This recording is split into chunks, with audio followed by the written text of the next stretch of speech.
Which ones? Any of these that blow your mind as far as your favorite conspiracies that are like, holy shit?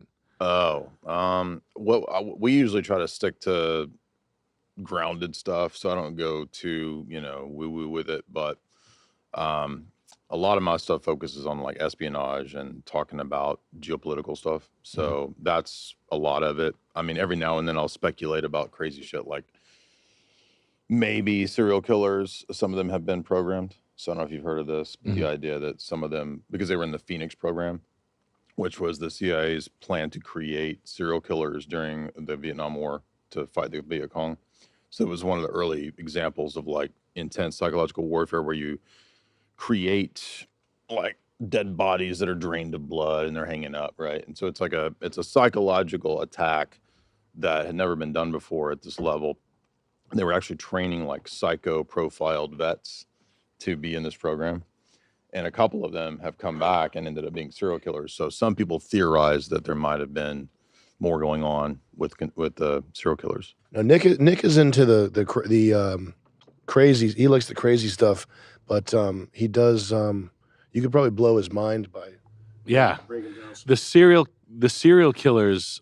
I've heard it, but like that's one of the wild ones that I entertain. Yeah. So, and then world leaders as far as like geopolitical coming around and fucking around over here. Like Meghan Merkel, you fucking around with her? Like her? No, like more historical stuff. Like I'll lecture through older books that I'm kind of like, I do people's homework for them. That's my selling point. You talk about selling points. That's my selling point. So I do your homework. You don't have time to read this boring ass 1,300-page book. You can buy my lectures on it. Sirhan was I think he was, yeah. He's a patsy. I think so. Yeah. Turn around, shoot, polka dot dress. That type of thing. Yeah. MK Ultra stuff. But yeah, like a lot of it might be boring, but I also talk about the crazy stuff too. So, which one do you like, Sammy? What's your favorite conspiracy theory? Yeah, favorite conspiracy theory. Hmm. I mean, you see the Manchurian Candidate with Denzel Washington. It is fast. It's fascinating. Mind control stuff is fascinating. I guess. I don't know. Absolutely. Yeah, a lot of that's real. Occult practices done by celebrities and people in power. Is it strictly LARPing, or does it do something? Because I'll say I think it does something. I think that I think it does something, and I think it's I just think it's very unwise to tamper with that stuff. Because I don't think that whatever it is that you can get from that, it's not like you can get it in spite of what God wants. Yeah. So yeah, I think ultimately at the spiritual level, there really are.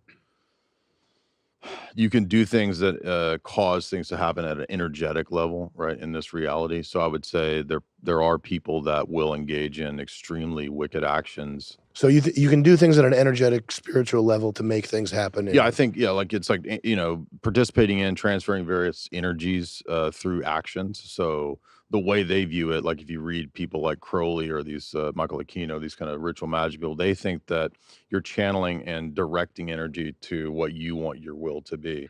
Whereas, so it's like a technology, but in the Christian sense, it would be more so you're aligning your will with God. So you're not like trying to make reality the way you want it to be. So, but they think that you have to kind of engage in both good actions and evil actions to have the full range of experience. So you got to master evil as much as good. And thus, like doing the worst actions can like send energy to certain people, places, events. So that's how they view it. That's how it's viewed by Crowley and like that type, yeah. And I would say amongst the actual elite, very wealthy people, some of the people believe that. I think some of them don't. They're just atheistic and pragmatic about it. But yeah, so I think you got like both things going on at a very high level. A lot of that cult stuff, though, I think is used for blackmail. So they get people in, they profile people, and you think you're gonna like tap into other dimensions from a butthole.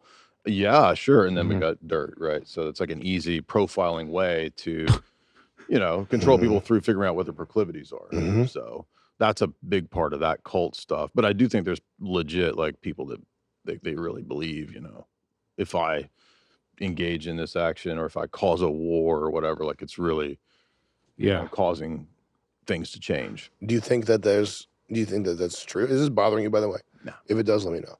Okay. Do you think that's true? I think so. I mean, I'm not saying I'm I'm not a ritual magic person, but I'm saying, Of course, no. I'm saying that they're partly right in that evil actions have consequences and effects that definitely reverberate, on the spiritual plane. You can say. I think so. Yeah.